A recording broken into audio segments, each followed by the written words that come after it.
Up the 3 Ps. The 3 Ps are something that cannot be taught, which is personality, punctuality, and perseverance. Think about this. Did you guys ever do a deal on a Foursquare? Before digital retailing and all these fancy tools and stuff, every single pencil inside of a dealership, when I took out numbers to a customer, was on this thing called a Foursquare. And literally, it's like it sounds. Piece of paper with 4 boxes on it. I mean, we've had continuity in the BDC. 3 of our BDC representatives has been here for 5 years plus, right? So when they bought their last car, they were working with that BDC, or, the last time they serviced it, they were working with the same service BDC.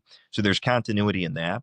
Well, so BDC really should be spending 99.9% of their time getting people in the door, calling, turn leads, and whatever. Fortunately, because we are a small dealership, it's worked out having me be the only one. That is definitely not the case for most places. I've been growing more increasingly impressed with some of the responses versus the average person. So just add by appointment only, I'm not going to go and really speak. I'm just going to go and institute, like a game show host, some of the training games and interactive BDC training games that I do with my own clients virtually every single week. It's figuring out how does a customer want to communicate? If the customer only wants to email and you call them 84 times, you're not going to succeed. They've shown you. And you can ask them to transition to phone. Same with text messaging. And I feel like the hardest thing for them, I got to remind myself, I've been doing this for 14, going on 15, whatever, how many years? You never know when your time, your opportunity is going to, have you seize the day and take that spot. They had 2 locations. One of them, a BDC agent left, and what they ended up doing is finding a younger guy right out of college, well-educated, good-looking kid. They're like, you know what, we're going to have a dual role where it'll be BDC, because it's not huge. It's a manageable lead count that he can handle. My first elevation to a team leader or closer or assistant sales manager, overall, if I look back, was my favorite position, because it was the coaching, it was the day-to-day upkeep and management of a sales team, developing 6 guys, at some point 8. So it's really knowing your lead sources and what you're looking to get out of your lead sources, and understanding, taking all of that data and being able to put it together and just make everything marry and work. And what we all there's one where we test how thoroughly they are at responding back in certain circumstances. And we let everybody text me into my own personal cell phone, and I will read them aloud as best I can. And then I will usually have my business partner who's on the call run the same scenario through AI. And I'll say the AI response is generally better than 75% of the regular human responses. Now, whether or not it can do that consistently, a first email or a first text is one thing. But when it comes to actually answering questions, at one point you need to be the human being. I loved what you said. All of your people are employees. All of your shareholders are employees. All of your customers, all of your employees are humans. Or people. Yeah, exactly. Or people. It's a people. I was just there last week, and we started looking through his data and his KPIs, and it was one of the worst performing months he's had as a BDC agent. My gut is that he moved from a BDC mentality to a sales mentality. So I started doing some more digging. We started looking at his follow-up. We started listening to his phone calls. He just went to selling the car. And so versus offering up to see if there's any way we can help them, number one, over the phone. Number two is definitely ask them to come in. There is old school saying, is the feel of the wheel seals the deal. Once they sit in that car, right, and they're able to test drive it, there's a benefit to both the consumer and the dealership. But we look at his first month, brand new, doesn't know anything, recently out of college, wants to do well. I am very competitive. When you are in sales, BDC is an aspect of sales. If you are not competitive, you are not in the right place. I don't like to lose. Being thrown into BDC, something that I had never done before, it was overwhelming. I also did not come in with any sort of customer base in any way, with a large volume store already at that time, doing over 400 units a month. So at no point should I be stopping. That's why, same thing, I'm always growing, trying to be better, trying to do more, and trying to win, because no matter what, when it comes to BDC, you know, this ceiling is just the floor to the next floor. And then beyond that, I would say we do a couple different things. So something that we started recently is our BDC as well as our sales representatives, when we get a lead in, they send out like a personalized video. So, hey, Mr. Customer, you're looking at this specific car.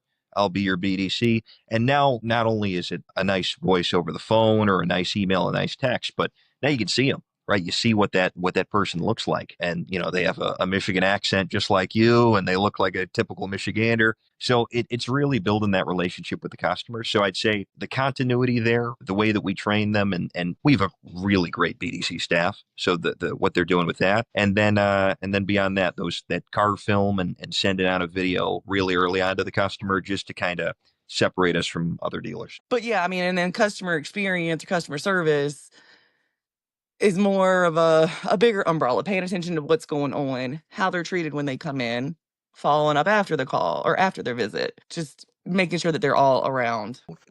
I can read between the lines reasonably well, even on a text message. But that's still because I know what the 5 endings are roughly going to be. You know, I know where it's heading. They haven't figured that out yet. They're getting better at it. So a couple of them have. But, you know, guys, it's the same endings that you have in front of you. It just happens to be by text. I wish they would get better at, because text messaging by nature is a bunch of small emails. So what may have been 2 phone calls is going to be 20 back and forth texts.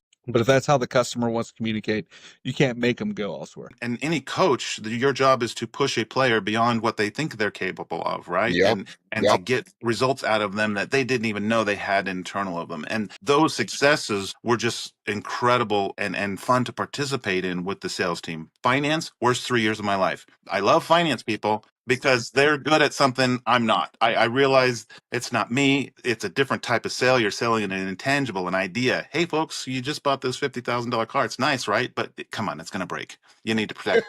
I'm a big believer in data. I track everything from the turnover percentages, lead percentages. I track everything because every bit of that matters. The data will always tell you where you are.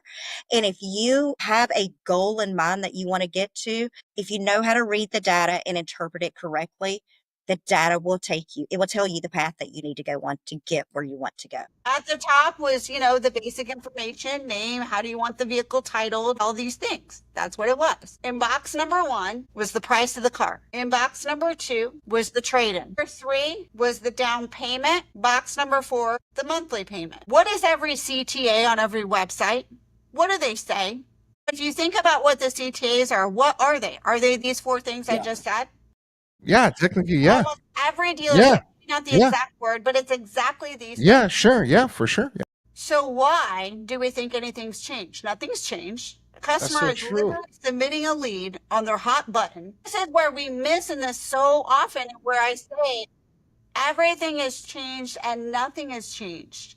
The psychology and the purpose of a salesperson still exists. It's why AI is a great tool. AI to me is the same as a cell phone. It's a tool.